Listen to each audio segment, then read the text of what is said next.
Boa tarde, meu nome é Ricardo. Vamos falar aqui hoje sobre três temas: hemorragia subconjuntival, pterígio e hemorragias retinianas. Vamos iniciar pela hemorragia subconjuntival. É caracterizada por uma placa bem delimitada, plana ou ovalada na região da conjuntiva bulbar. Pode resultar de trauma cirúrgico, conjuntivite, mas na grande maioria dos casos é idiopático e aparentemente espontâneo, principalmente em pacientes mais idosos.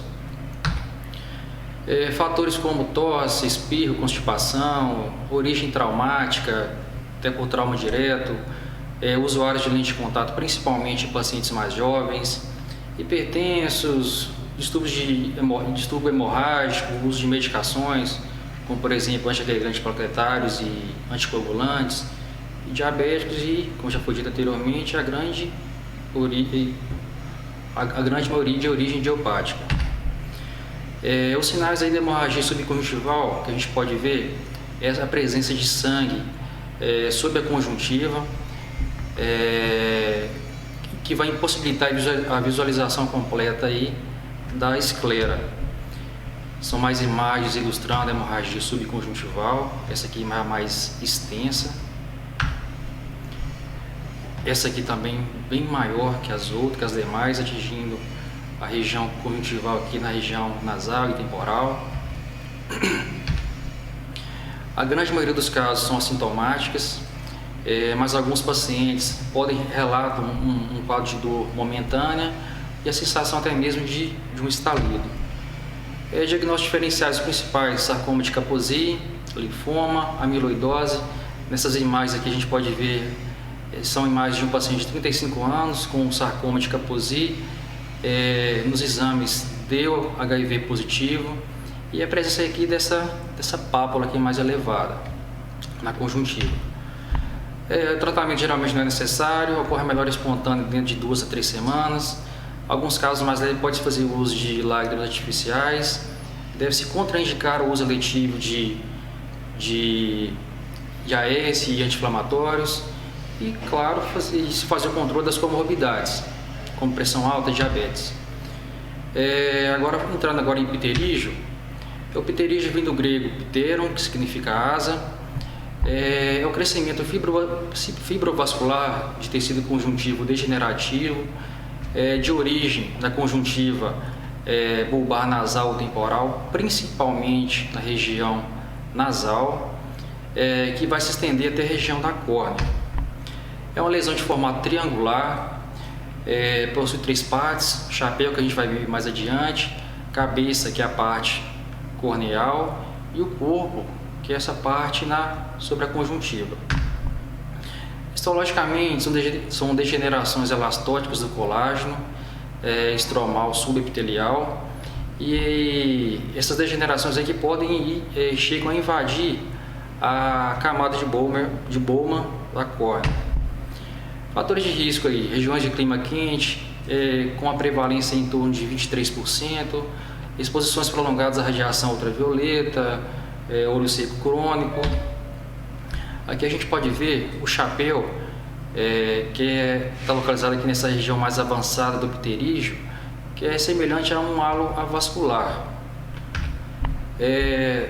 Pode-se perceber também no pterígio 2 tipos de lesões, de alterações de sinais, que é a linha de Stokes, que é uma linha mais amarelada por deposição de hemosiderina, e as ilhotas de Fuchs. São lesões pequenas, arredondadas, amareladas também, compostas aí por epitélio células epiteliais do próprio pterígio.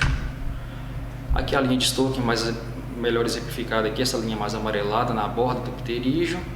As ilhotas de Fuchs não dá para ver muito bem, mas estão essas lesões mais pequenininhas esbranquiçadas.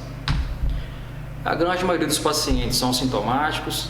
Naqueles pacientes usuários de lente, pode ter sintomas mais precoces pela própria elevação da borda da lesão. Ocorre também sensação de areia nos olhos, pelo efeito de Delin, pela perda da aderência aí do filme lacrimal, dor prurido, olho vermelho, alteração visual, pode induzir até o astigmatismo pela própria tração da córnea, e o incômodo estético. São de 3 tipos: o pterígio, tipo 1, que avança até 2 milímetros sobre a córnea; a tipo 2, que já estende um pouco mais, de 2 a 4 milímetros sobre a córnea; e a tipo 3, que é a mais agressiva, avança acima de 4 milímetros e pode avançar aqui também sobre a zona óptica. Aqui. A principal forma de prevenção é a diminuição da exposição de raios ultravioleta com o uso de óculos de sol. Diagnóstico diferencial: os principais pseudopterígio e neoplasias, sendo que essa imagem aqui é de um pseudopterígio, que é um tecido conjuntivo mais aderido que a córnea. Essa córnea que sofreu aí uma lesão inflamatória aguda, como por exemplo uma queimadura química, uma úlcera de córnea.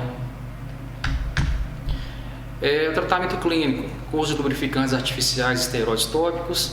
Cirurgia, a gente tem diversos modelos, como por exemplo a incisão simples, que não é muito utilizada mais pela elevada taxa de recorrência, estimada em torno de 80%, e quando recorre, as lesões são mais agressivas.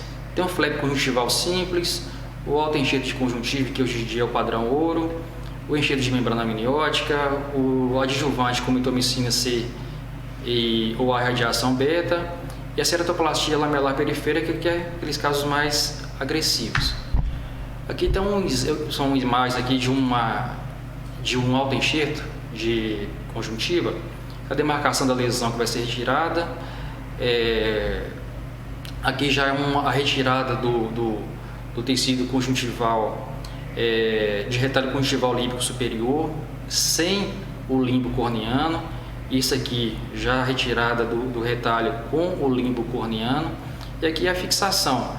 A fixação essa que pode ser por sutura ou por cola biológica. A cola biológica tem como vantagem aí a diminuição do tempo perioperatório e menor irritação no pós-operatório. Aqui está uma imagem de um autoenxerto, uma semana após, do retalho e com as suturas. Vamos falar por último agora das hemorragias retinianas. Essas em chama de vela, intrarretinianas, as subretinianas e pré-retinianas. O aspecto clínico da hemorragia vai depender muito do local onde foi extravasado o sangue. Eu não vamos entrar em detalhes aqui sobre as camadas da retina, que são 10 camadas, uma conversa muito extensa. A pré-retiniana está localizada entre a retina e a membrana hialoide posterior, em sua cavidade vítrea. Tem um aspecto em meia-lua. Esse aspecto em meia-lua deve-se principalmente pela ação da própria gravidade, com a sua borda aqui horizontal voltada para o ápice da lesão. As principais causas: deslocamento de corpo vítreo posterior, hemorragia subaracnoide, hipertensão, diabetes, trauma e de origem idiopática também. Aqui está mais exemplos aqui da hemorragia pré-retiniana. Esse aqui é um paciente com hemorragia subaracnoide.